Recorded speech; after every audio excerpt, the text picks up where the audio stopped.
Well, good evening. Welcome. Great to see everybody here. I'll just put the pre-show on for a moment or two and let people make their way in before I start on the main show. Enjoyed the pre-show chat, and thanks for all the likes so far and all the conversation points. Somebody asked whether you can buy and sell in the same area. Yeah, you probably can if you get the timing good. I've been looking to sell my property, and it looks like I've been successful in that. So at the moment, I felt that it was more important to lock in some of the value in the property because I think prices are going to go down further. So we might talk about that a bit later in more detail. Before I do anything else, though, of course, we have to have a little look at the old doggies, as the old doggy can. So they've been sound asleep for a little while. They did get up just now because they heard one of the motorbikes down the road. They really like the motorbikes. They want to go on and bark at them. So occasionally we hear motorbikes. And when they come in, they get up and bark a lot. But anyway, they're quiet at the moment, so that's good. Hope that's what will happen. And of course, tonight it's just me. There's no guest, but I'm going to go through some of my research and also take questions from the audience. And with that in mind, I'm going to take the pre-show off. I'm going to run the intro. Back in just a moment.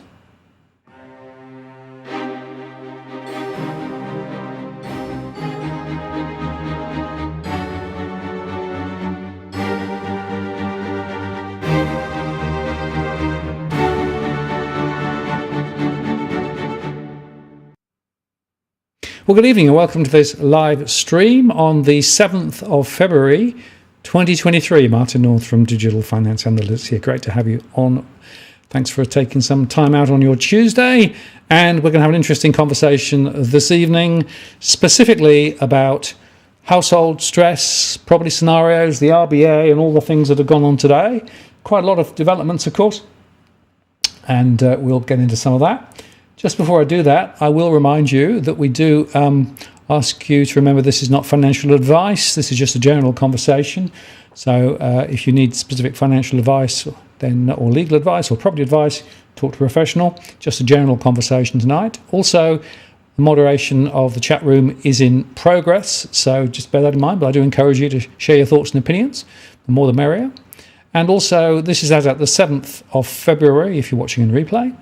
If you'd like to get my attention or ask a question, if you say @Walk the World to start it, that'll go into my queue. Much greater chance of being able to see it and to answer it.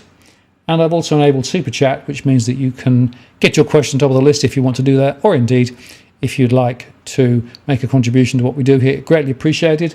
We do this because we think it's an important conversation, not because we're trying to make profit out of it specifically. So any contribution is greatly received and goes into helping us to make better programs. Now, let's move directly on to talk about the Reserve Bank decision, because, of course, they made their decision today, and it was pretty much as expected. But in the nuance, in the comments, pretty interesting stuff, actually. So they started by saying 25 basis points to 3.35% and increased, of course, the exchange settlement balances by 25 basis points. In other words, the money that the banks have got parked at the Reserve Bank are now getting paid even more. And of course, a lot of that money is the term funding facility that the RBA gave to those banks at 0.1 or 0.25%. So they're making a nice 3% plus turn on money at the central bank. Nice if you can get it. And they went on to talk about the fact that global inflation remains very high, moderating in response to lower energy prices, resolution of supply chain problems, tightening monetary policy. Some time, though, before inflation gets back to target rates. Of course, they don't really explain that the inflation was created not just by supply chain disruptions and those things, but it was also created by their massive loose policy, taking interest rates way too low, doing things like the term funding facility and all of the other liquidity, quantitative easing, all those things. They created the problem. And yet, of course, they don't want to recognise that they were part of the problem rather than part of the solution. I'm afraid that central banks around the world still aren't really owning up to their part in creating the problem in the first place, much to their shame. But why would they, I suppose? But you've also got to bear that in mind when you hear about what they're saying in terms of how they're going to tackle it going forward. They also said that the inflation was 7.8, the Underlying inflation 6.9, that's higher than, of course, they expected. And global factors explain much of this high inflation. But then they said, and some domestic demand is adding to the inflationary pressures. Yes, RBA, you created some of this yourself. Inflation, they say, is expected to decline this year, thanks to global factors and slower growth. The central forecast for CPI is to decline to 4.75% this year and around 3% by mid-2025. So just let me be clear, around 3% by the middle of 2025. So we're not going to get back to the target band for another 2 years. And then they go on to say that medium-term inflation expectations do remain well anchored. Yeah, well, we'll see. Now, they said the economy grew in 2022. Central forecast has little changed, around 1.5%. Labour market remains very tight. Unemployment rate at around 3.5%. And many firms continue to experience difficulty hiring workers. Unemployment is expected to increase. And the central forecast for unemployment is to 3.75% by the end of this year and 4.5% by mid-2025. So it's worth just underscoring there that they think that there are going to be more people out of work than currently. That is a significant factor when you think about how the economics are going to play out ahead.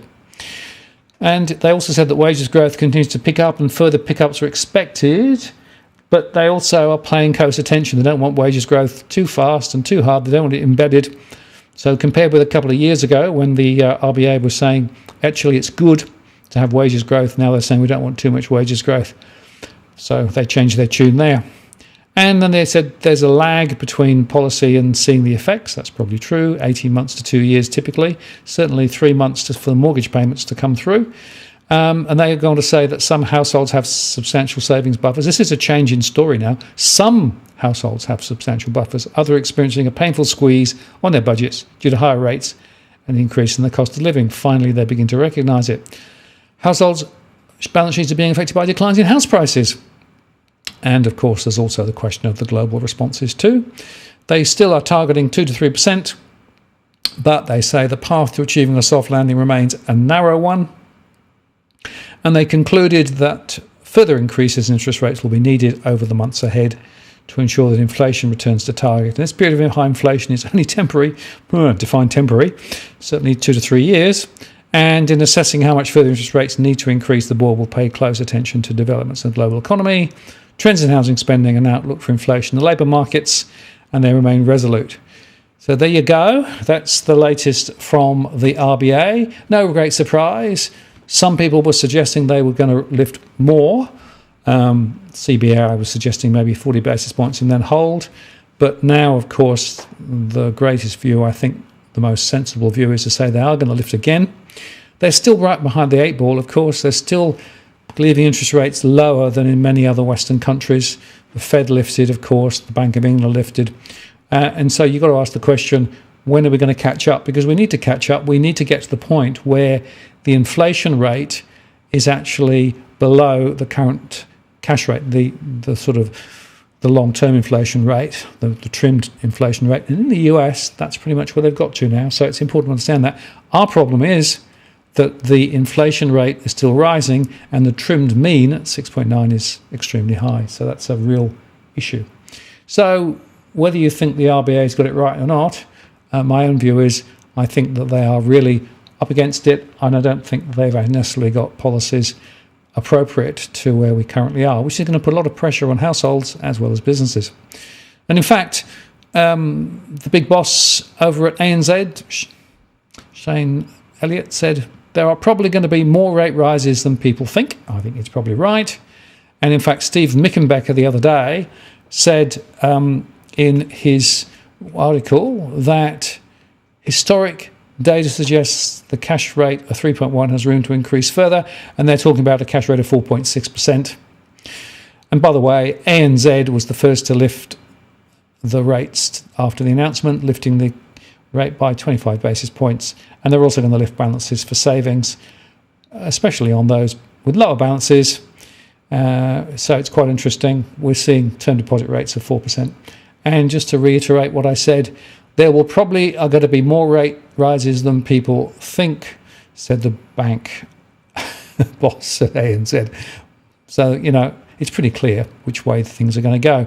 So the idea that we're actually at the end of the rate rises is shockingly wrong, I think. Now, the other interesting observation, this happened today, was that Eubanks now announced a 35-year home loan term for refinancing. This is a new development. They've had a 35-year home loan for new loans for some time, but this is for refinancing. And Canstar did some analysis and basically said, well, you can perhaps save a little bit if you go to 35 years, essentially looking at the typical mortgage repayment on a typical loan. You'd go from the lowest variable rate of 2.636, or if you don't refinance 3.215, or if you go to 2.441. So there's a small increase. But look at this, the amount you pay over the life of the loan jumps dramatically. And of course, the other point here is that means you're going to hold your mortgage into old age. And one of the biggest problems we have at the moment is the fact that we've got households moving into retirement with big mortgages.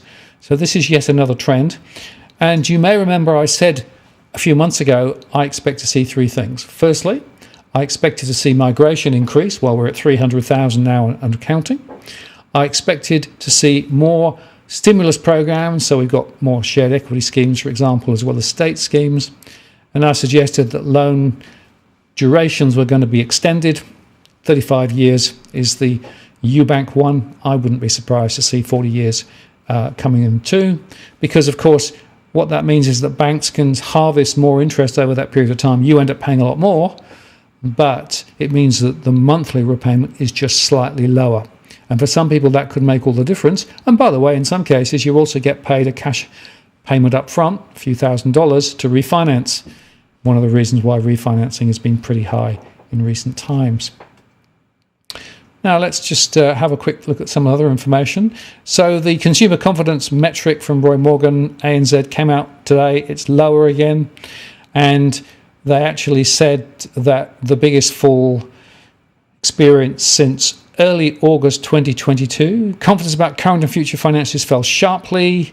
Household inflation expectations drifted, but are still lower than expectations during the final 3 months of 2022.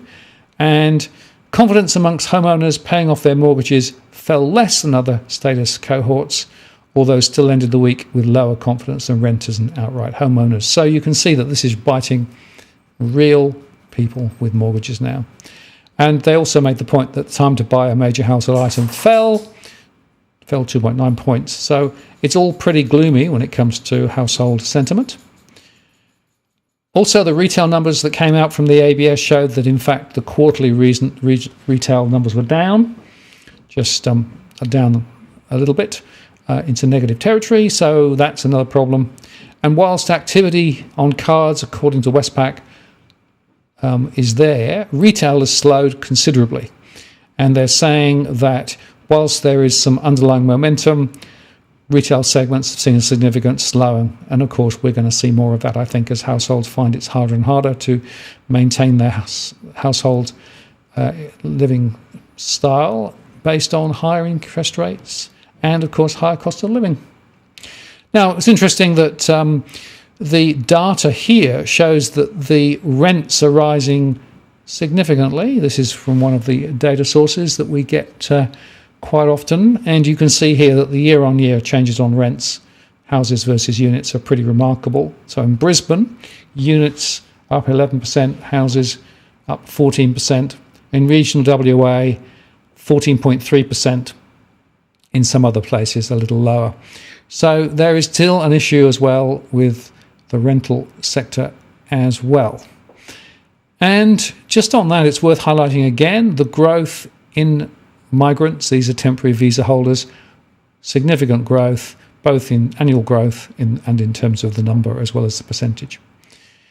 And interestingly, just to add a little more sort of spice to the argument, New South Wales Labor has just come up and said they'd rip up existing plans for housing development at metro stations and redo them with significant higher density. So we're going to see in New South Wales, if Labor gets in, we're actually looking to increase density. In other words, let's build more higher. Well, that's going to, of course, meet the needs of the property developers, but not necessarily the lifestyle. So wherever you look, I would argue that there's a lot of pain, a lot of pressure, a lot of difficulty bubbling along at the moment. And before I go into my mortgage stress and then look at the comments in more detail, I just want to show you this slide because I think this is probably a very important slide. It basically makes the point that if you look at the way that inflation and interest rates have tracked, in fact, as inflation rises, and this is from 1960 to 2021, actually as interest rates rise, inflation rises, as inflation rises, interest rate rise. So there's a really fundamental question here, is so precisely how do higher interest rates actually tamp out inflation? And actually, the more you think about it, the more you think, well, actually, maybe higher interest rates equals higher inflation. And that's one of the factors that I think is in the mix here at the moment. I'm not sure that necessarily the strategy that the central banks are thinking about is the full story. We'll talk about this perhaps more in another show, but I think it's quite an interesting point to look at. Okay, so I want to go on to look at core market model. Before I do that, let me just have a quick look over here in the chat and just see whether there's anything that I want to pick up.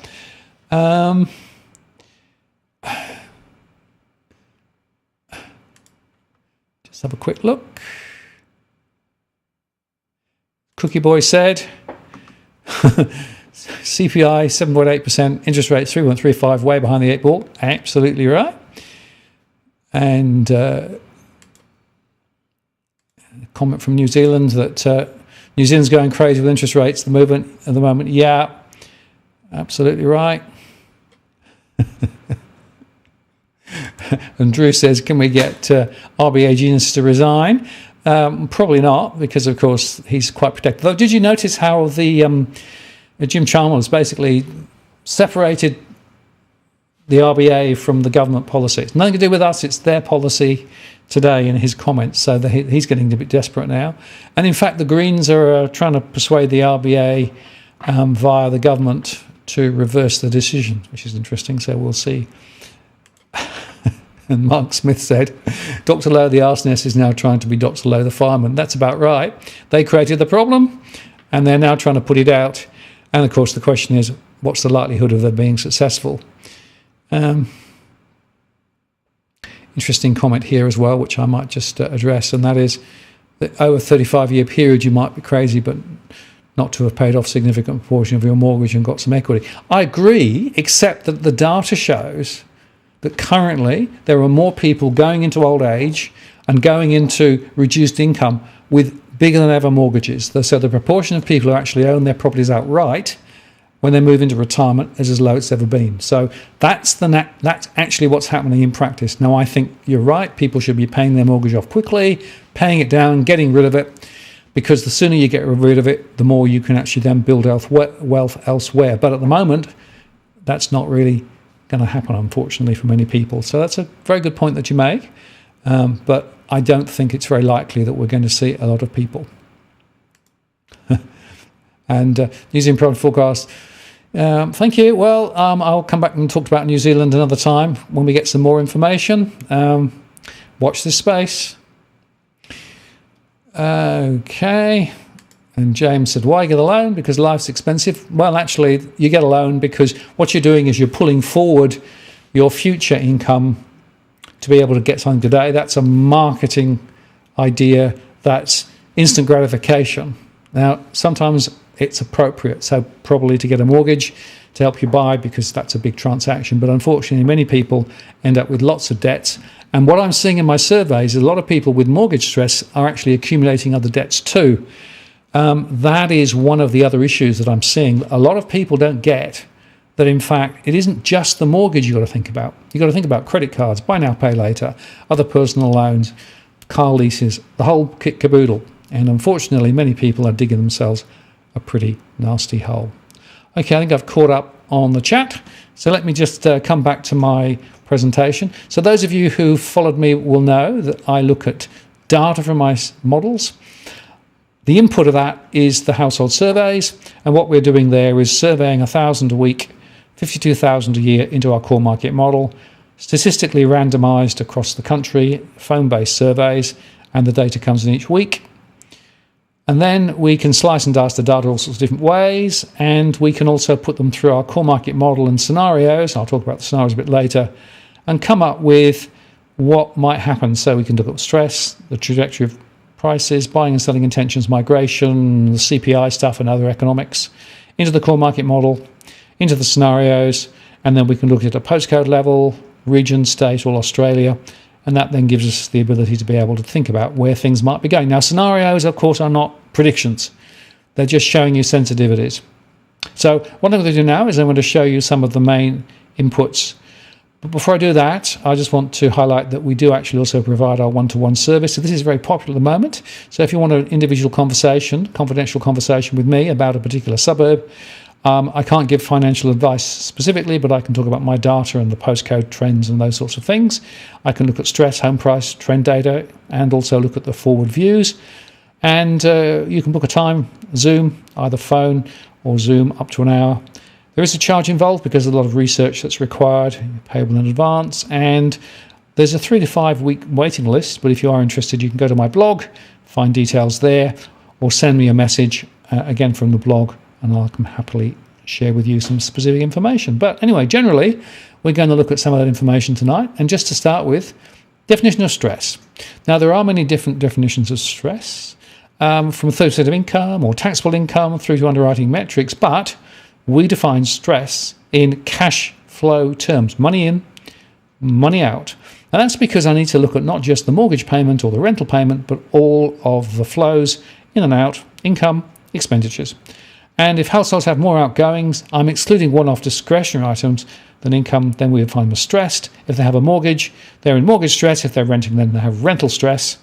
We can also look at investors with cash flow pressure, and we can identify them as stressed investors, and we can aggregate the data to estimate total financial stress, and we can do that at a postcode level as well.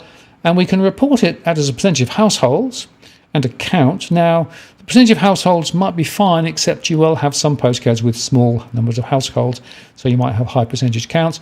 The latter is actually better, so the count, I think, gives a better view, and that's what I tend to use. So let's now look at the mortgage stress data. This is as at the end of January 2023. And at the end of January, the first thing to say is that rental stress shot up. We now have 61.79% of rental people in rental stress. So they're struggling with cash flow when they're paying their rents. And if you go back to the year 2000, it was well below 10%, and now it's shot up. And you can see this acceleration recently. This is the effect post-COVID in particular. And if we look at the mortgage stress number, that's now sitting at 46.1% of households. If you go back pre-COVID, it was 32.9%, and you can see how it grew there. It was rising, fell back when rates were started to cut, then the average loan size started to grow, then it grew a lot more because rates were cut, and now we're at 46.1%. And by the way, the household debt to income ratio is still 189, very high, so that's reported by the RBA. So we have highly indebted household. Now here is the summary for January, and what I've done here is to highlight in yellow where the stress has gone up compared with last month. So you can see that every state is reporting higher levels of mortgage stress, money in, money out. For rental stress, we are seeing ACT, New South Wales, Tasmania and Victoria, and the grand total rising. There was a fall in the Northern Territories, Queensland, South Australia and Western Australia, though the falls were quite small. Stressed investors were higher in the ACT, New South Wales and the NT, Tasmania.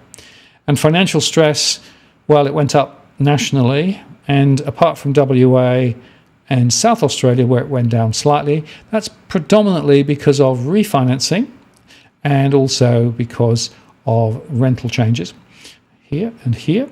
But you can see that financial stress is a problem. So 43.96%. And just to look at those numbers, so we've got 1.76 million households in mortgage stress out of the 9.7 million households. We've got 1.9 million households in rental stress. We've got 606,000 stressed investors. And overall financial stress, so that's all the aggregate views, is 4.2 million out of 9.7 million, 43%. So things are looking pretty precarious. And then if we look at it by segment, now this is looking at it from our specific segment analysis. And you can see here that, again, I've highlighted in yellow where the highest counts are in percentage terms. So this isn't necessarily up or down from last month, but 76% of battling urban, so they're on the outer fringes, disadvantaged fringe. And young growing families is where the most significant problems are in percentage terms. In rental stress, we've got the multicultural establishment, so those are the first generation Australians. They are being bolstered by more migrants coming into the country, as well as wealthy seniors and young affluents. And exclusive professionals not far behind. Quite a lot of those, of course, have multiple investment properties. Then we have some interesting observations here, because you can see here that those investment properties are not necessarily performing that well. Young affluents, exclusive professionals, both registering. And overall financial stress, 54% for battling urban, 51% for young affluent, 63% for young growing families. And it's worth underscoring, a lot of first-time buyers are in the young affluent and young growing family categories. So, if we then look quickly at the mortgage stress, I've sorted it here by the count of households. As I said before, the count is the best way to look at it. So nationally, Campbelltown 2560 leads the way. Then we've got Liverpool, so another postcode in Western Sydney. Then we go down to Victoria, to Roxburgh Park. Then we go to regional Australia in Toowoomba in Queensland. Then we go across to Western Australia, Tapping and places like that. Then we go to Samson in Western Australia. Then we go to Camden in New South Wales, Narre in Victoria, Berwick and Harkaway in Victoria, Riverstone in New South Wales, Ballarat, another regional centre in Victoria, Pakenham in Victoria, and then we go to Queensland, including Pine Mountain and a few other suburbs there, and Merriwa and Sydenham in Victoria. And anybody who watched Channel 9 tonight will see that they actually covered my research, including Sydenham. And if we look at rental stress, again, the one with the highest count is in the centre of Melbourne, postcode 3000. But then we go to Liverpool, Toowoomba, Campbelltown, Hoppers Crossing in Victoria, Southport and Labrador in Queensland, and then around Burnett Heads and places like that, and Millbank in Queensland, Coomera, Waterloo and Zetland in New South Wales, Mount Druitt, Wentworthville, Gosford, mid-north coast, Craigieburn, Donnybrook, and then Ipswich and Blacktown. And finally, you can see there the stressed investors.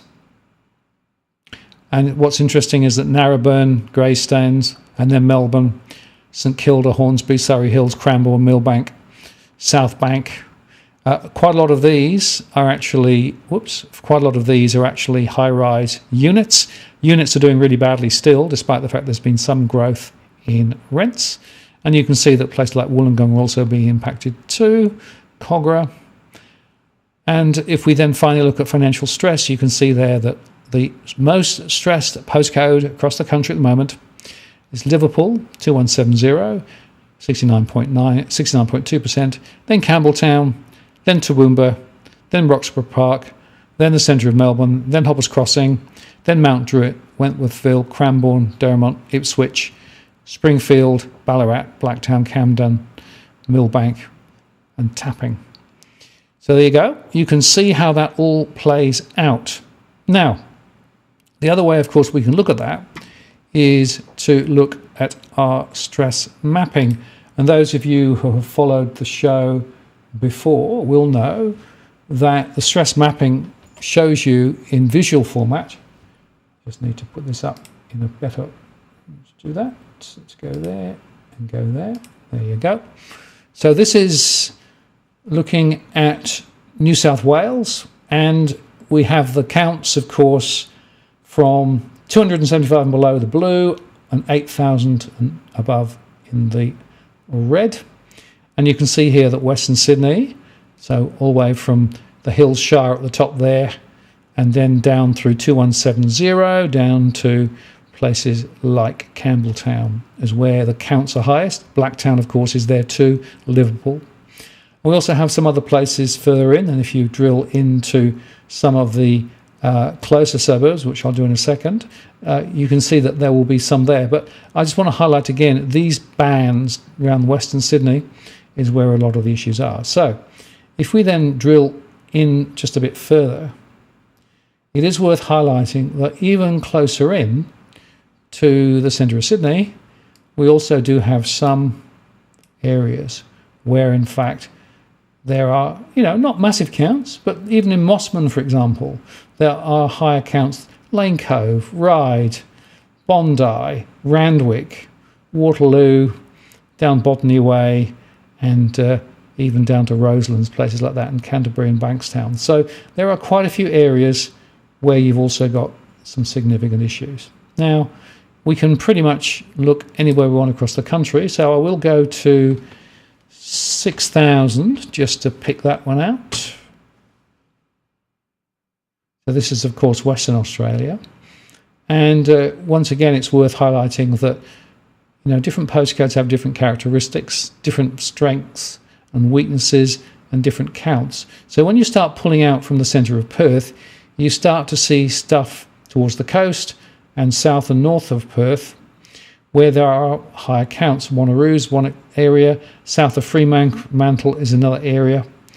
And as you pull out, you can see that some of the suburbs close to the coast, a lot of high development, a high density development is where we have a lot of issues. And as we pull out further, we actually will get into broader areas like Rockingham, down towards Mandurah as well. Somebody asked me about Mandurah later. I'll talk about Mandurah in a bit as well. So you can see that that's there. We might do another one. Where else we'll go? Why don't we go... let's go Victoria just to give you a comparison. So we're going to Victoria 3000. Remember what I said about Victoria 3000 being on the list? Well, from a mortgage stress perspective, it's not too bad. If I was mapping rental stress or if I was mapping investor stress, it would be a different, but I tend to map mortgage stress here. So you can see as we pull out that once again we have the same problem where there are areas to the west and east and north of Melbourne that are actually quite significantly stressed. You can see the areas around here beyond Greater Dandenong. You can see the areas over towards Wyndham as well as north, 3064 being one particular problem child. And if you pull out further and go out into regional areas, you can see that Ballarat is also there. So you can begin to see the hotspots. Now, this is interesting and important to understand that these areas with high stress correlate to higher home price falls as well. And I'll show you that in some of the more detailed data. The fact of the matter is that there is a strong correlation between mortgage stress and what happens to home prices. Where there are a lot of people under pressure, there's a greater likelihood that they're going to sell. Okay, so interesting question from this one. Shall I just come up? The dashboards look nice, but the devil's in the detail. How is the data collected? Well, you haven't obviously listened to what I said. We survey households. We survey households on a continuous basis. We ask questions about money in, money out. What are they spending? And we get information about their mortgage, how much of their income's going on their mortgage, how much is going out on other things. So we've got a little mini cash flow for each household. And that allows us then to be able to model this down to a specific segment within a postcode, look at cash flow. And that then gives us the baseline data, and we can aggregate it up to a postcode level or indeed a segment level or some other combination. So it's 52,000 households, a 0.5% sample. It's 1,000 new readings a week, and the last data point is just over a week old, so it's very, very current. So that's how we do it. Okay, James asked the question. Very good question, James. What does Chris Bates make of the situation? I'll get him back on in a few weeks, hopefully. I think it'll be quite interesting to see what he would say. Anyway, having looked at the maps and having looked at the stress and those sorts of things, I would... Thank you, Drew. Yeah, I was just going to say the same. If you want to look at the granular information at the postcode level, I've got that information here. I'm happy to share some of it. I've seen a few people throwing postcodes at me. So in a moment, I'm going to actually get into some of those, and I'll show you some of the data that I'm seeing and how it works. Before I do that, though, I should just explain in more detail the way the scenarios work. So we use our scenarios as a way of exploring different futures and to consider the consequences. It's not a forecast, but it's to try and show you the sensitivity that we have. And that's going to be quite important. None of the scenarios may turn out to be right. Things change. But this is part of the framework, as I explained, in our core market model. And the scenarios are running forward from today. And if you look then at the scenarios we have, we run 3. So the first is best. So this now assumes rates stay at 3.35%. And it falls next year, and inflation eases ahead of RBA expectations, and wages rise faster, and there's no recession in Australia. So that's the very best we can possibly see at the moment. The base case is that rates rise to 3.65% over the next few months, which means that we've got mortgage rates somewhere between 6 and 7%. They stay high through 2023. Inflation stays above target until 2024, 2025. No recession in Australia. And the worst case is rates go even higher, above 4%, which will give mortgage rates of 7% plus. They would stay high into 2024 along with inflation, but wages growth then starts to stall. We get a local recession and rates get cut. So those are the 3 scenarios that we look at. And that's important because what I'll show you now is the impact of that. I'll just show you firstly at a high level, and then I'll go into the detail on the specific postcode data. So this is looking at home price scenarios based on 1 February, based on all those scenarios. And the best case scenario for houses, on average, is small further falls, and then in 3 years' time, slightly below where they are today. This is a cumulative view. The base case would show falls of perhaps 20 to 25% over 3 years for houses. Worst case scenario, a fall of around 40 to 45% for houses across Australia on average. Some will be more, some will be less. Units, somewhat similar profile, best case scenario. For the base case scenario, a bit of a fall, about 20%, and for units, worst case, a fall closer to 40%. The reason it doesn't fall as fast and as far is because houses actually outgrew units over the COVID period for many areas and for many people. So that's why we've got what we've got. Okay, so with that in mind, I will just make the point that individual segments, I'm just looking at young growing families, will have their own growth profiles. So it shows you that even when you look at the trends, segment trends vary from state trends as well. So that's just an interesting observation. Now, this is an example of the data that we can produce. This happens to be from October. But while I'm talking about this, I'm going to set up my current data set, and that then allows us to explore it in more detail.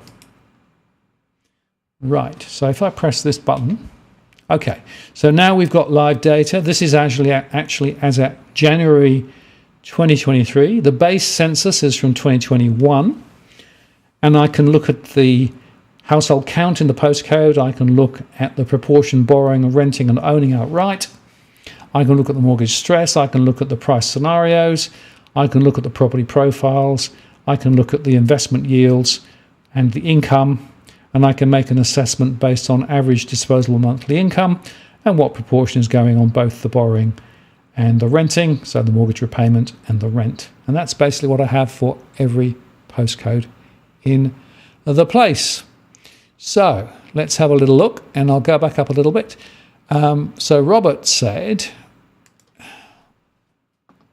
can you do Rolleston 6111? Yeah, we'll give it a go. Now, I should explain that some small postcodes aren't necessarily always showing, because what we do is we weight it based on households. So if it's a very low count, it might not show, but 6111 is. So this is Rolleston, obviously in WA, in the wheat belt, and 9,700, I'm going to take the chat off so you can see it, 9,700 households with 29% owning outright, 50% borrowing, that's more than 4,600, 20% renting, and from a mortgage stress perspective, 42% or 1,981 borrowers in mortgage stress, 86% or 1,600 in rental stress, stressed investors 22%, the overall financial stress metric 43.7. And so the scenarios are the best case for houses, and most of them in the area are houses, 89% are houses in the area. Best case is a fall over the next 3 years of about 4%, so down 4.8, slightly bigger fall, and then a recovery to 4.2% cumulative over the next 3 years. That's the best case scenario. Base case is a fall of 10, 22 and 29, so prices continue to fall. The worst case, which is probably more extreme than we're going to see, is down 47%. So somewhere between 4 and 29% is probably where you're more likely to be. Now, in looking at the investment yield, on average, gross investment yield is about 4.2%, but net investment yields after costs of interest and all those things, just 0.6. So most investors aren't making much at all. And if you look at the taxable income, 76,000 for the individual ATO, the census, which is a household number, 80,000, and that translates to $4,774 per month on average. And it means that about 40.8% of disposable monthly income is going on the typical mortgage repayment, $1,950, and 30% is going on the average renter. So that's a pretty good example of why it is where it is. And Stripey corrects me on Cranbourne. Yes, unfortunately, there's a place in the UK with an M, and I keep getting it muddled up, so thanks for that. Okay, let's have a look. See another postcode. Okay. Step Up Consulting. If 2170, says Step Up Consulting, has so much stress, why are prices rising? I don't think they are rising. Check your latest data. Remember that the data in the portals are out of date by at least 60 days, probably longer. So they are not up to date. And that's one of the very important issues to remember. If I put in 2170 into the system, okay, the reason that I think prices are on the way down is it's a big area, 38,000, 20% are outright, 37% actually are borrowing, and 42% are renting. So there's a lot of renting, a lot of borrowing there. So a lot of investors as well, of course. 84% in mortgage stress, more than 12,000. 82% in renters in rental stress, and overall financial stress, 69%. So the scenarios we've got are falls of 11% or more over the next three years, maybe 16% over 3 years for the base case. The base case even more. Units not quite as much. And the other point to make is 59% of houses, a lot of them, of course, newly constructed, small blocks, cheaply constructed, bought at the peak. Units 27%. And net investment yield negative for many people. That's worth just bearing in mind. And look at this, 48% of monthly disposable income going on the typical mortgage, $2,500. Renting, 36%. So that's one of the reasons why I read it differently. And I don't believe that domain data is current. All right. Happy Robot. What's that one? That's not a postcode. I don't know what that number is. Canberra. On there. 2601. Let's see whether I can do that one for you.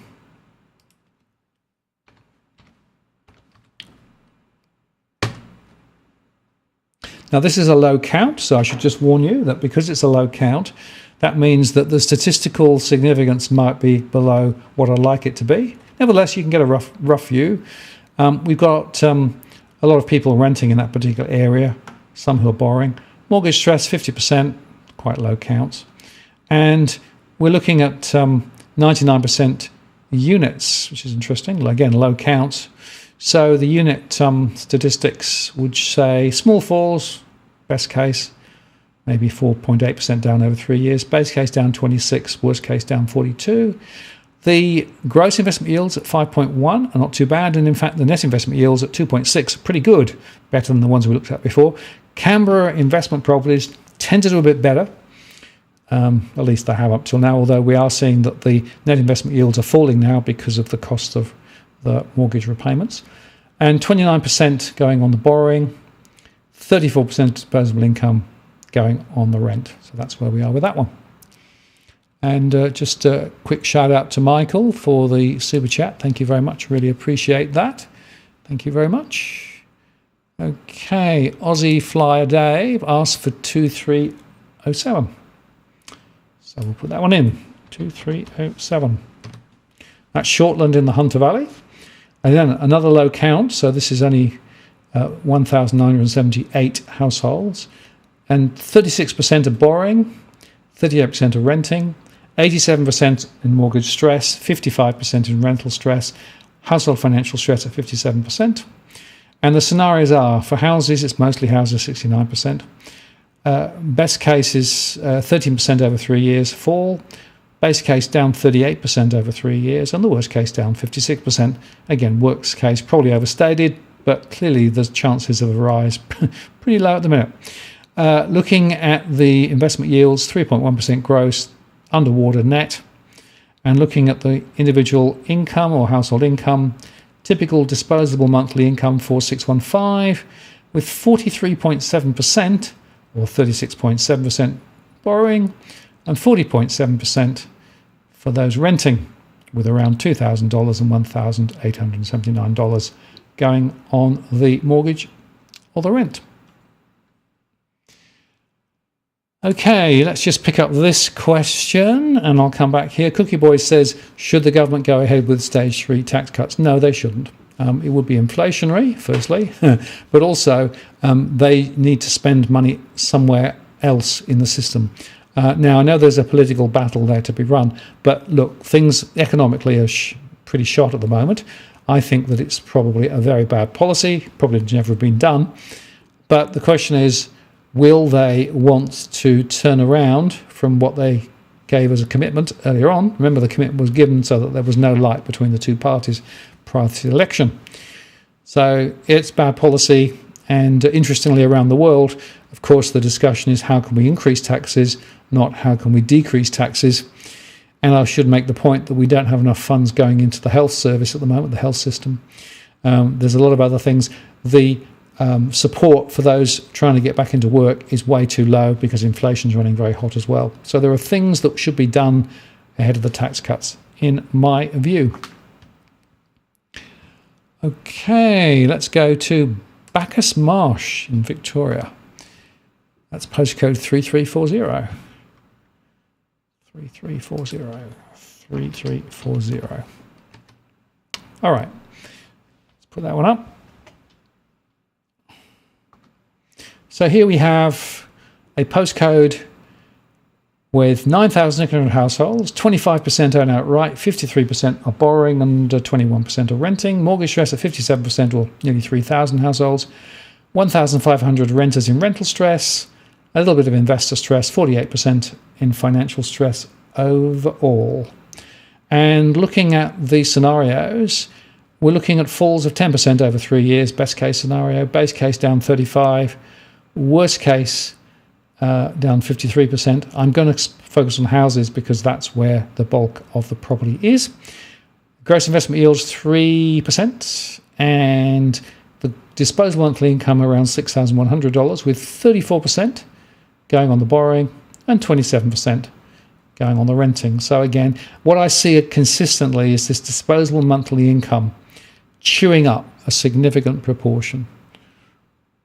Very significant issue. Okay, Michael says, tell us what's happening in postcode 4130. Sure, we'll give it a go. And I would remind you that if you want to get hold of all this data, it's available from my Patreon subscription. I will be sending this out to the subscribers over the next day or two, and that provides the same data view. I've actually enhanced the data view I send now, so this same data view will go to anybody who subscribes on the Patreon for the monthly data set. It's specific tier within Patreon. I'll show you that in more detail a bit later. Okay, 4130 for Michael. Only 3,000 households there, 29% own outright, 57% of borrowing, 13% of renting, 88% in mortgage stress, 50% in rental stress, 21% in stressed investing, 68% overall. And we see a best case scenario of down 3% over 3 years, the base case down 28%, the worst case down 47%. And again, I'll focus on houses because they're mostly houses. Gross investment yields 4.4, net investment yield 1.7. We tend to see slightly better net investment yields in Queensland, although those yields are being crushed by higher interest rates. The average taxable income is a little higher than some other areas, so we get $7,000 or thereabouts. Typical borrowing, taking 35% of disposable monthly income, 2522, and 29% of renting for paying the rent. So there you go. Okay, can I bring up 3156? I'll give it a go. 3156. Sometimes it will bleep at me because it doesn't have the data, but this one's all right. As I explained, some postcodes with small counts aren't necessarily represented every month. Okay, so this one is 14,600 households in the postcode. That's based off the census. 31% are owning outright, 49%, well, actually 50% are borrowing, 18% are renting, and 33% are in mortgage stress, rental stress, not a problem. And we do have some stressed investors. So we think that there could be, over 3 years, the best case, just a very slight increase over 3 years, 0.5% cumulative. So it goes down, down, and then up a bit. The base case is down 23%. The worst case is down 42.3%. Mostly houses, of course, so I'll just stick on houses again.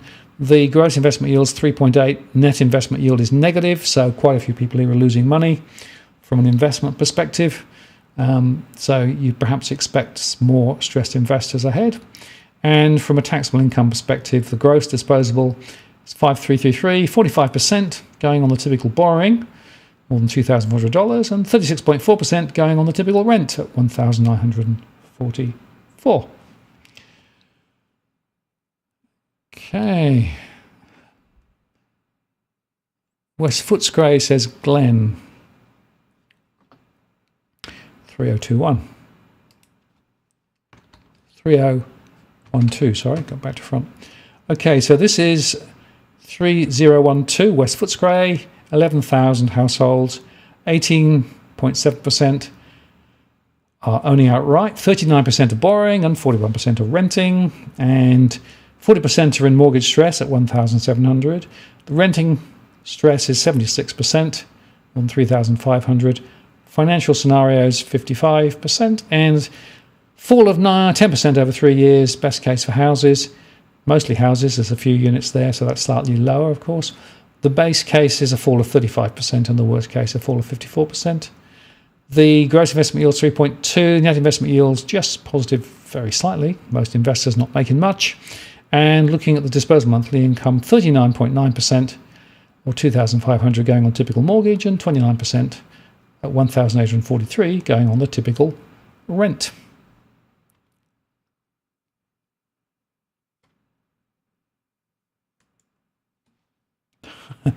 Cookie said, I heard Brisbane's on the rebound. Any data to show? Nope. No. Cookie, I'm not sure whether you got that from. CoreLogic said that the prices in Brisbane were falling faster than Sydney last time. So I don't see any evidence of any rebound in Brisbane. In fact, particularly units are doing quite badly. In fact, if I could put up the 4,000, let's put up 4,000. There's the centre of Brisbane. And you can see there that 9299, 14% own outright, 18% are borrowing, and most people are renting. 31% in mortgage stress, 69% of renters in rental stress, 63% of stressed investors. Overall financial stress very high, and so you can see there that even the best case scenario for units is a fall. Houses too. Most of them are units, of course, in the area. So there's a lot of high rise there, more being built.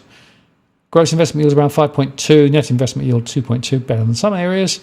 But look at this, 33% on the typical mortgage, 2239, and 33.8%, 2243 for the typical renter.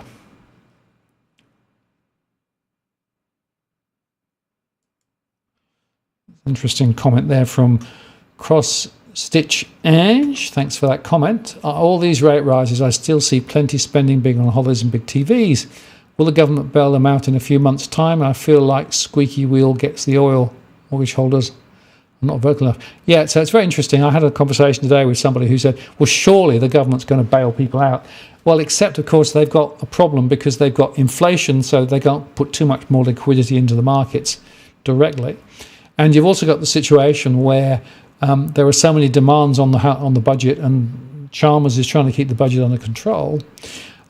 The other point to make is that whilst there are people with difficulty, there are a lot of people refinancing. A lot of those people who are refinancing are pulling equity out of their property through Equity Mate.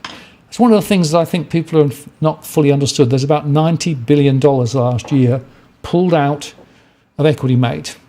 That's allowing people to have a lifestyle beyond what they actually can really afford. And of course, the other point to make is there's a 3 or 4 month lag between rising rates that the RBA says and hitting household budgets. So quite a few people are actually not prepared for the rate rises that are coming. So that, I think, explains it. But I did make the point earlier on that the retail numbers are dropping, and certainly the retail numbers over Christmas were down a bit, and now the 3 month one too. So I suspect we are going to see significant reductions ahead. Okay, let's just have a quick look.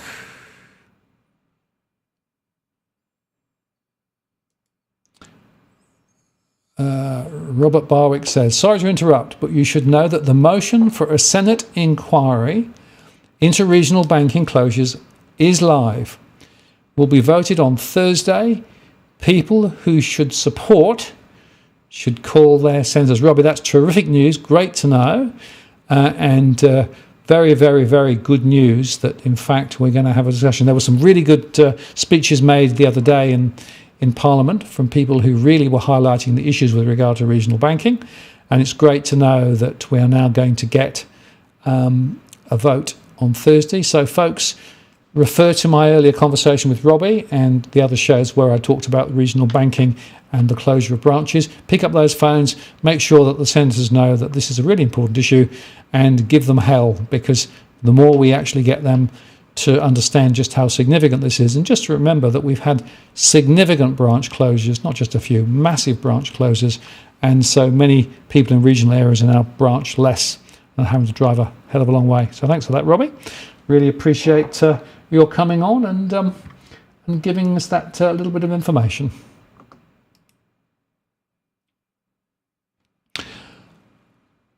Okay,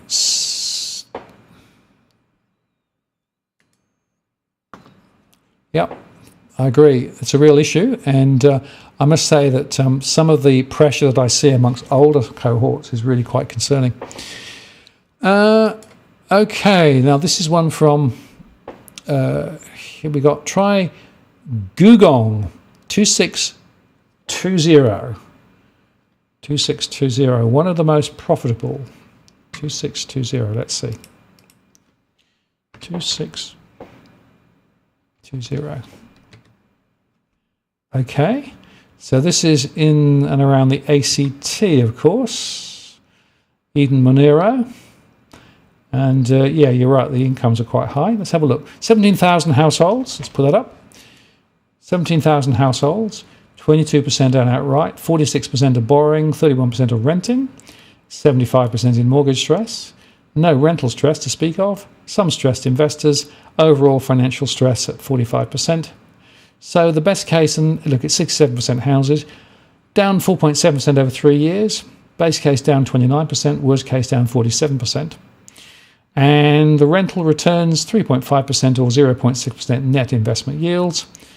And looking at the household census income, 113,000, translates to a disposable monthly income around 6,997, with 37.2% going on those mortgages, $2,600, and 24.2% going on the typical rent. So, well, it might be an affluent area, but I would suggest to you that there are some signs there of some difficulty in some areas too.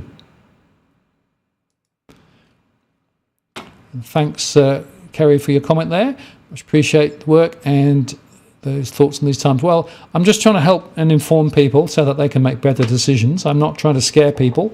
I'm not trying to say that there's no hope, etc. What I am trying to say is it's important to understand what's really going on. And frankly, the mainstream media has done a really, really, really bad job of dealing with these issues. Now, Karl Marx asked, do you have a model of what would happen if the government was to scrap negative gearing? Yeah, it's worth about 30 billion currently in terms of overall tax relief. So there's three things that would happen. The government probably wouldn't get re-elected, so they probably won't do it. Secondly, what it would do, it would actually put significant pressure on the rental sector and investors unless they could grandfather the arrangement. So in other words, don't allow new people to leverage negatively, or indeed just allow a person to have one leverage property but not multiple leverage properties. It depends a little bit on how they do it.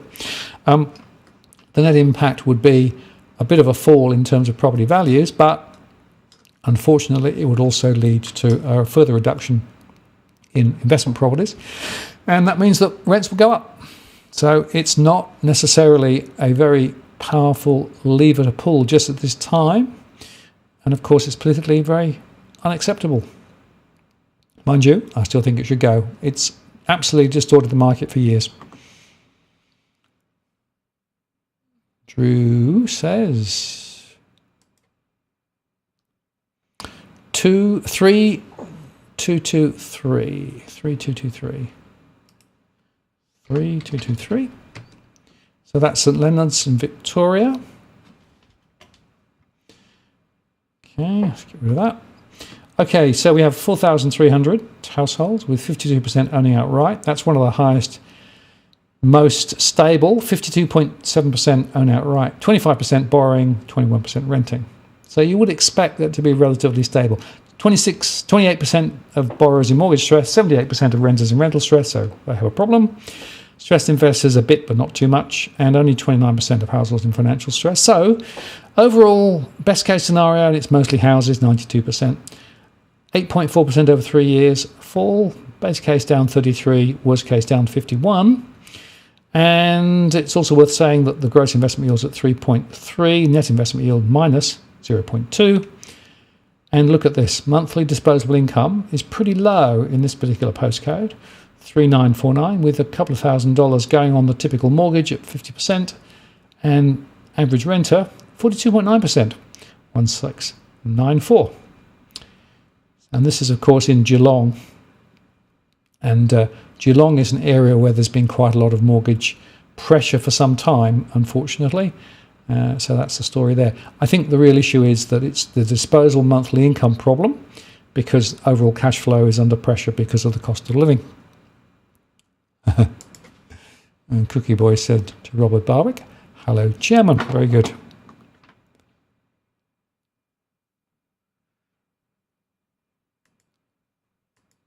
Okay, let's have a look here. What's this one? 3156. 3156. Did I do 3156? Don't think so. Let's have a look. 3156. Ferntree Gully in Melbourne. Okay. Yeah. Not that rich, really. 14,600 households, 31% owning outright, 49% are borrowing, and 18.7% are renting, 33% in mortgage stress. There's not much rental stress, bit of investor stress, and the best case is a rise of 0.5% over 3 years. The base case down 23%. It's mostly houses again. Worst case down 42%. The gross investment yield is 3.8, net investment yield minus 0.7. And looking at the taxable income, typical disposable monthly income 5,333, with 45% borrowing, that's 2,400, and 36.4% of disposable monthly income going on the rent. So I would say we have a few issues. And Marcus says 4350. 4350.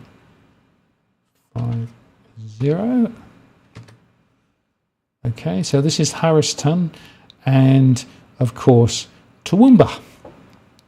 It's interesting because in the ATO postcode series, they attribute 4350 to Harriston, but actually it's really Toowoomba. So really this is one of my top picks in terms of mortgage stress. So in this postcode, 47,000 households, 28% own outright, 32% are borrowing, more than 15,000, and 38% are renting at 18,000. We have 71% in mortgage stress. We have 61.8% in rental stress. We have 23% in stressed investors and 51.9% overall. Scenarios are best case scenario, down 3% over 3 years. Base case scenario for houses, and it's mostly houses, 76.7%, down 27%. Worst case, down 46%. Looking at the investment yield, 4.1%. Net investment yield, 0.5%. The average taxable income, 74,000, pretty much aligned with the household census, which gives a disposed monthly around $5,000. And a typical proportion going on the mortgage, 35%, $1,800, or 29.9% at 1,520. Looking at the rents. Whoops. Okay, let's have a look.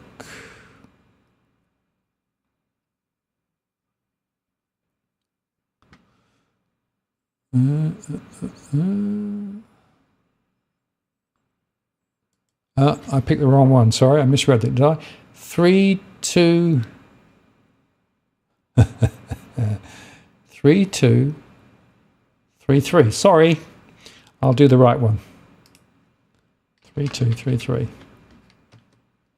Hollow Bay, Geelong. Is that the one? Let's try and read that. The problem is that it goes away. 3233. When I click on it, which is what I do to actually display it, 3233. Yeah, it goes away from my list. So I need to change my programming. So once I click on it, it's hard to read. Oh dear, technology, don't you love it? Now, I should say, this is a low count, just over 1,000. So you've got to take this with a bit of a sort of a straw, right? 25% borrowing, 25% renting, the rest owning outright. There isn't any mortgage or rental stress. So the scenarios are a rise of about 5%, best case. Base case down 19, worst case down 37, mostly houses. 3.3% gross investment yield, net investment yield 0.2, and the disposed monthly income is quite low. Now that could well be, of course, because a lot of those are part-time properties, and so therefore it might distort it. 52.9% going on the typical mortgage, $2,000, or 38.7% going on the typical rent, $1,495. Okay.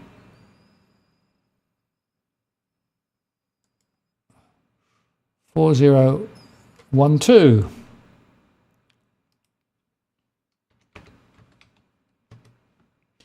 So this is Wayville Heights in Brisbane and Moreton Bay. 10,500 households here, with 17.8% owning outright, 37% borrowing, 45% renting, 21% stressed, 58% in rental stress, households in financial stress at 48. We have a rise of 0.8% over 3 years, best case scenario. Base case is a fall of 23, worst case, a fall of 42. And we have 48% houses, 40% units. So look at the units. Again, a small rise, best case, a fall of 20, a fall of 36. And the gross investment yield is 40.8 or 1.3 net investment yields. And looking at the disposed monthly income, 6,439, with 38% or 2,449 for the typical mortgage and 29.8% or 1,918 for the typical rent.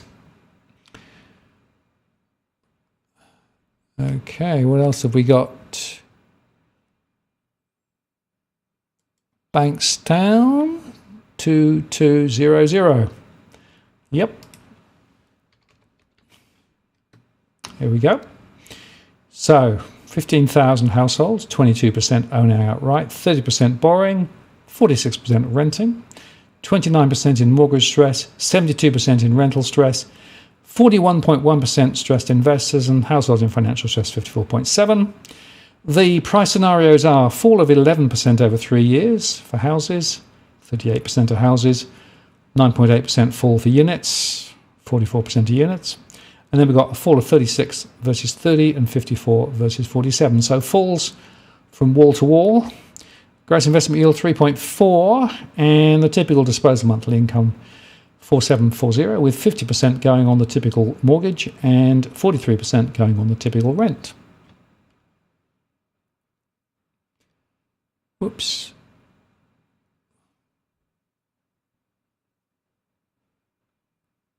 Okay, let's go here. Thank you for a joy 6027.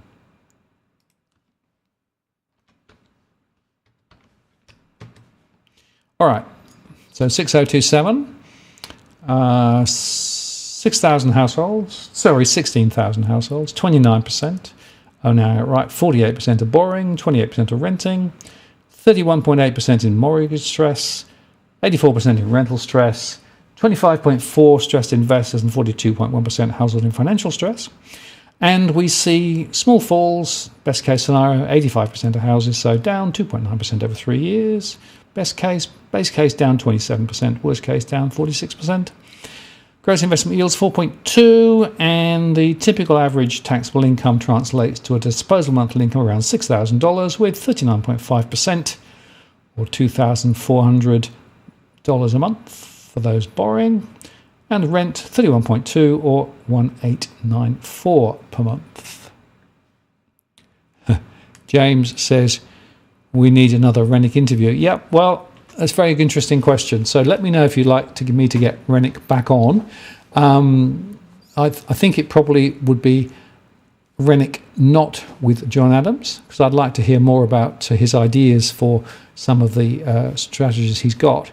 And I certainly would be keen if you would be keen. So put some comments below and let me know. I'm always happy to try and oblige. And Jason said, a Rennick Keen Adams live stream would be awesome. It would be chaotic. I don't know how I'd be able to police that. The mind boggles just quietly. Okay, Cross Stitch Ange says, Bannockburn 3331. 3331, yeah, okay, let me try and do that for you. 3331. All right, here we go. Just going to get rid of the chat so you can see it. It's a small postcode, 2432, with 26% owning outright, 62% of borrowing, so it's a very high borrowing count, 10.8% renting, with 40% in mortgage stress, 100% in rental stress. It's a small count, perhaps. And overall financial stress, 38%. So there's a small fall, 11% best case scenario for houses. Mostly houses, 96%. Base case down 36, and the worst case down 53 over 3 years. Net investment yield 3.1, gross investment yield minus 0.2, and disposable monthly income 6515, with 34% going on the average mortgage repayment and 29.8% going on the average rent at 1944. Okay, and here's another question. We've got 2200, 2200. I'm not sure what 2200 is. 2200. Bankstown. We did Bankstown, didn't we? I think we did. I think I did that one. Anyway, it's there if you want to read it. Ham said, I see. Hang on. Let's do that. And then that. 4570. Let me try that one. 4570. Okay. So this is Motha Mountain with 18,000 households, 39.1% owning outright, 38% borrowing, 22.1% are renting. And we've got 30% in mortgage stress and 83% in rental stress. There's a scenario that says for houses, 92% for houses, a small rise over 3 years. The base case is a fall of 24%, and the worst case is a fall of 42%. The investment returns are 4.6% gross, 0.9% net.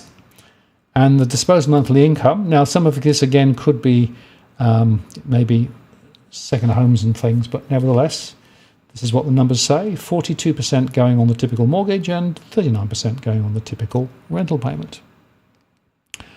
Okay, Mandra, 6210. Somebody was asking about that earlier on. 6210. It's actually eased back a little bit.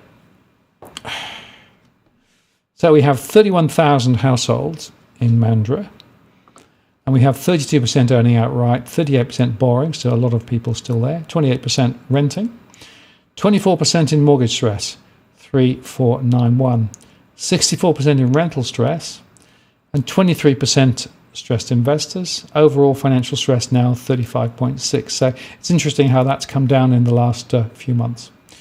These scenarios are a small rise. Best case for houses, 81% of houses, 0.2. Base case down 24, worst case down 42. And the investment returns around 4.2%. Net investment yields 0.7. I will highlight the census said there were 17% vacant properties in Mandra, more than 6,000. So that could be another factor to bear in mind with these statistics. And the disposable monthly income is around 4,000, with 50% going on a typical mortgage and 37% going on the typical rent.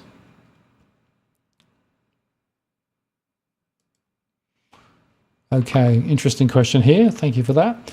How concerned do you think the banks are if prices were to drop by even your base case scenario?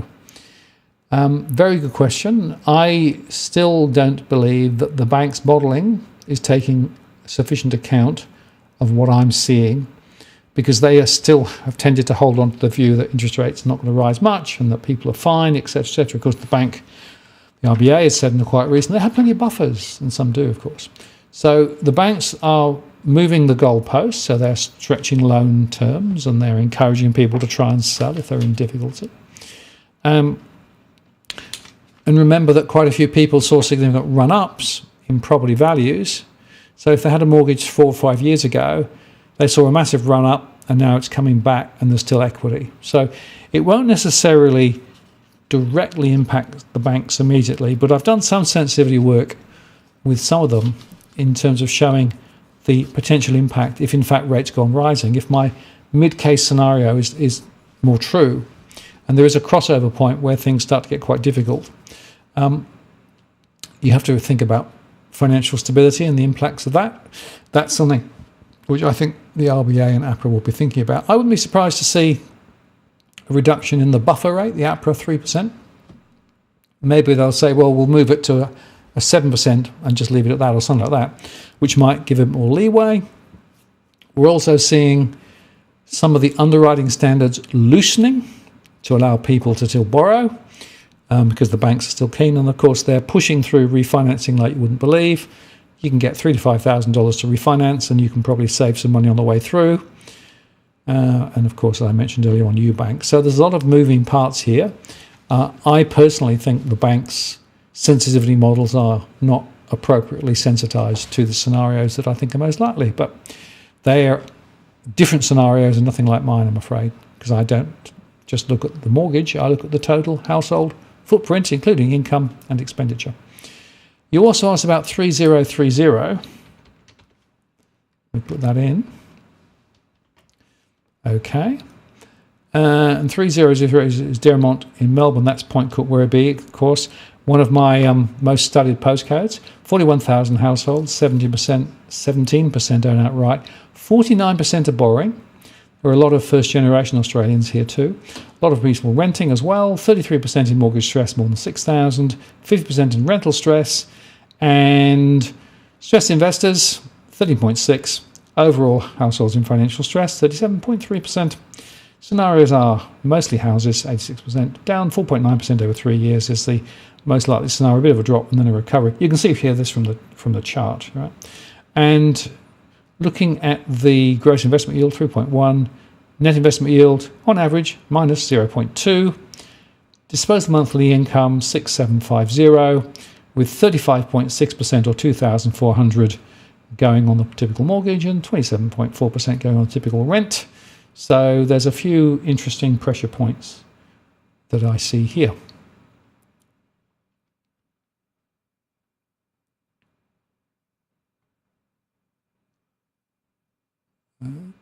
Okay, what's this one here? 2200. 2200 is Bankstone. Okay, so I thought I did that one. I'll do it again. Okay, so this is 2200. I thought I'd done this one, but maybe I didn't. I get out postcoded in due course. 15,000 households, 22%, 30% and 46% for owning, borrowing and renting, 29% in mortgage stress, 72% in rental stress. And you can see here that the 38% of houses, 11% over 3 year best case, that's a fall, 36% fall for the base case. For units, down 9.8 and 30. And looking at this, 50%, 2368 for the rent, for the mortgage, I should say, 43.1%, $2,000 for typical rent. Okay, let's see what else we've got.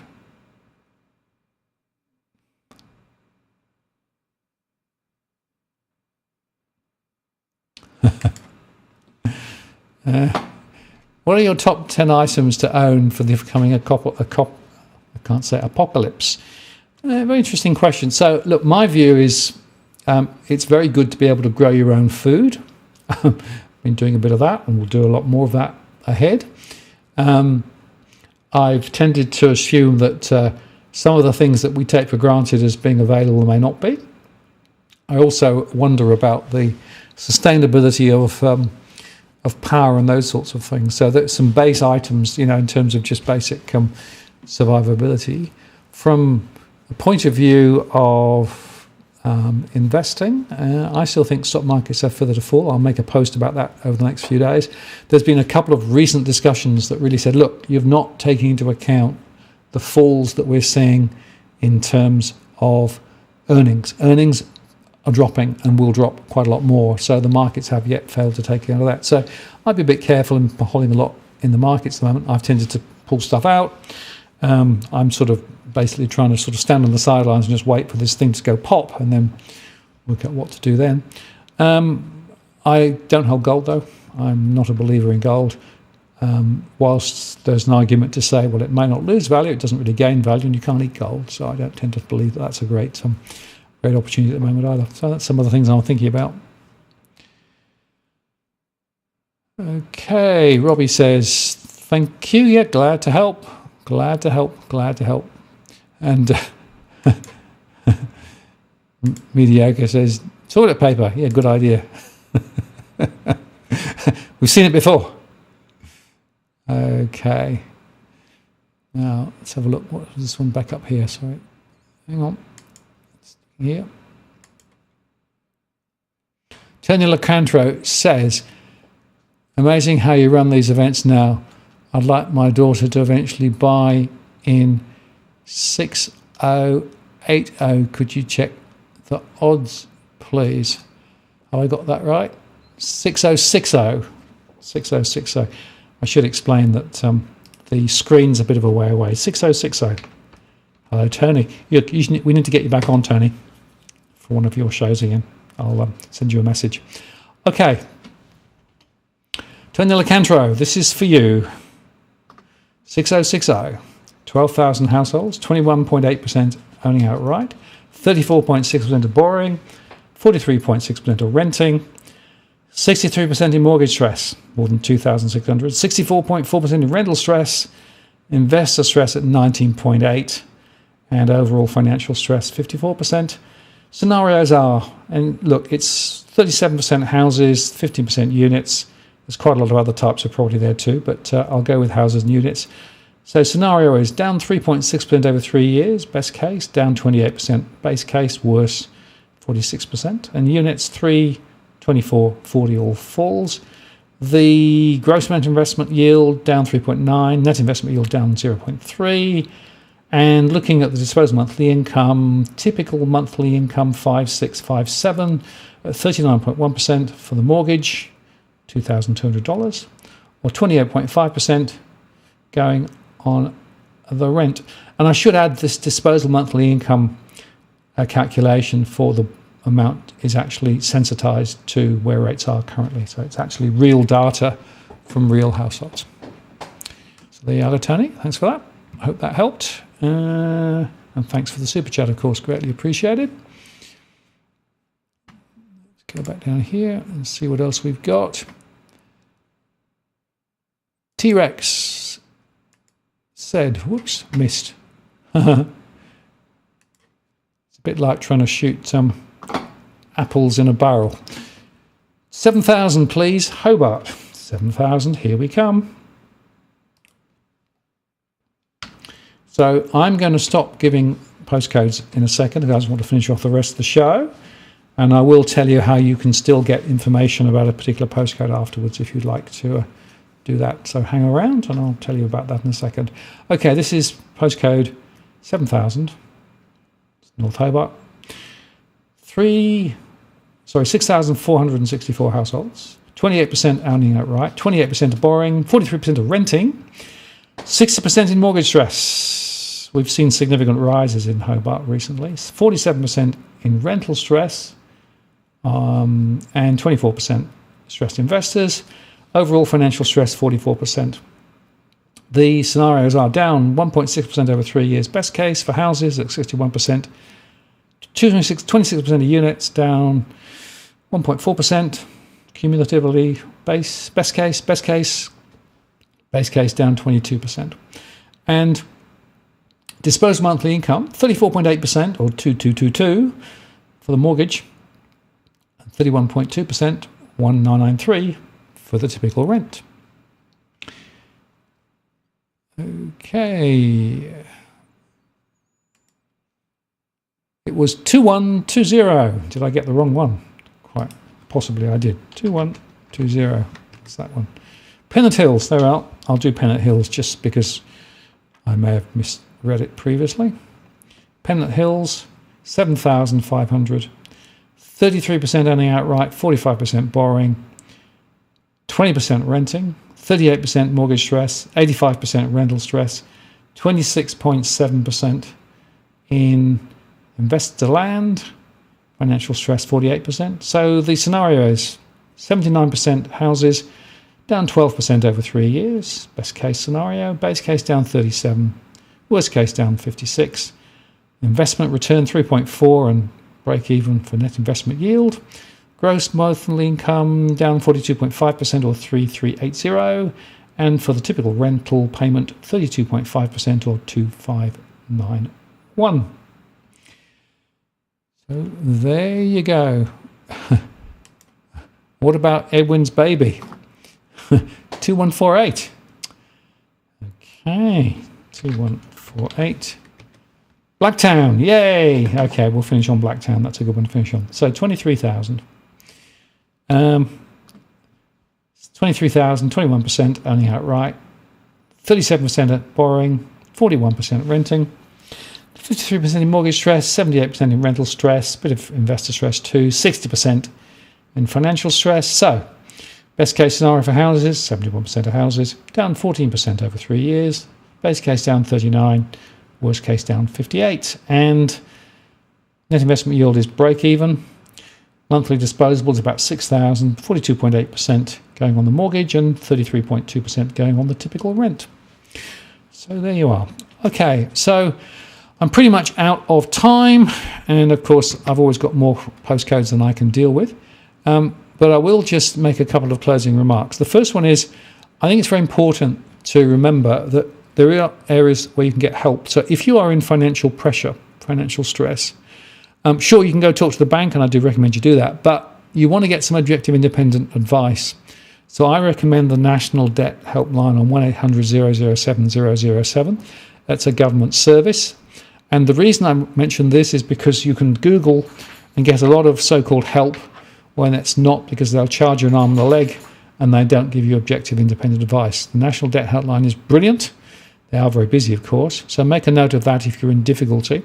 And the other point I'd make, of course, is that many households actually don't end up understanding where they are from a financial flow perspective. So build a cash flow, prioritise your spending, and think ahead. If you know that there's going to be a rate rise, we know we've got fixed rates coming through in the next few months, worth doing that. Also, I'd make the point that a lot of people aren't necessarily on the best mortgage rate they could possibly get. So check out the portals, because if you go to CanStar or Mozo or one of the others, you can see where the best mortgage rates are. And actually refinancing is relatively easy to do unless you've got a very bad loan to value ratio or a very bad income profile or bad credit score. So many people can actually alleviate some of the pressures simply by moving to a better mortgage now. So it's worth doing that. And if you've got a fixed mortgage, sometimes the break costs are lower than the savings you can make. So it's worth looking at that.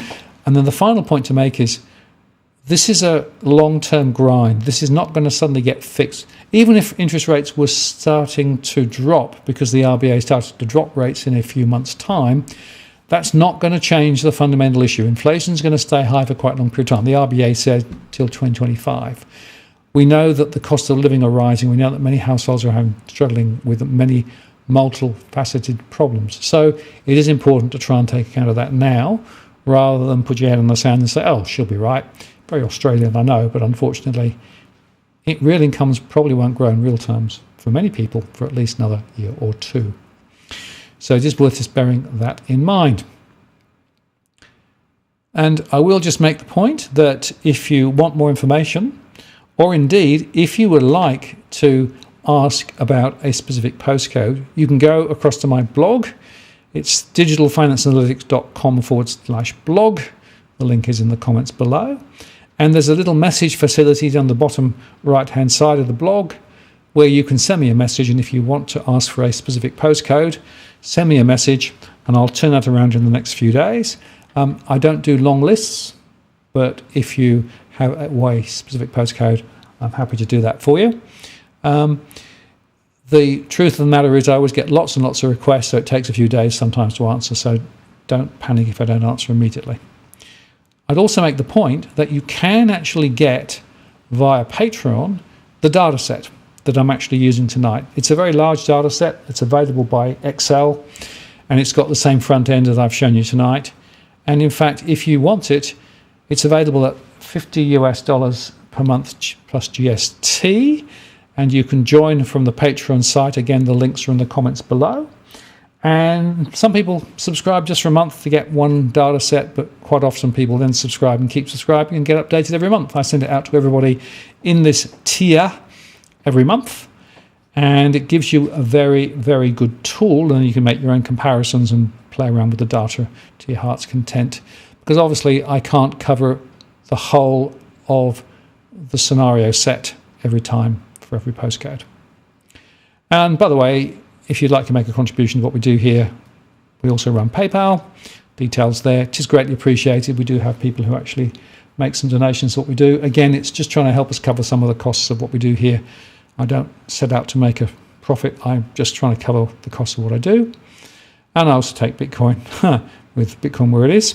If you want some Bitcoin that you don't need, have Bitcoin you don't need, you can send it across. There's a QR code there. And there's some Merc as well. Now, next week, I have Leith von Onselen coming on to talk about economics. Remember, the Leith was the guy who said, the RBA won't raise rates very much at all. And basically he said, we're going to see he's back. I'll be very interested to see what he thinks now. And we can ask him some broader questions about some of the other economic issues. So mark your diaries for that. I think it'll be a very interesting conversation.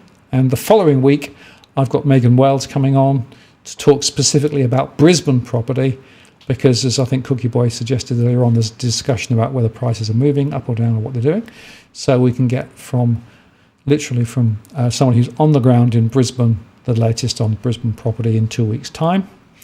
And we'll go on from there. So I have come to the end of the show. Thank you very much for all the comments. I probably missed quite a few, and I apologise. I know I haven't got all the postcodes. Thanks for Stripey Cat. Great show as always, Martin. Thanks, I appreciate that. It's really appreciated. Thank you, and hope you found it useful. You know, I'm trying to just give people a base of information so that they make better decisions. Like I said, I'm not making predictions about the future. My scenarios are just indicators. I'm sure the real world scenarios will end up differently, but I have to say that based on what I've seen today, my expectation is we will see more rate rises from the RBA.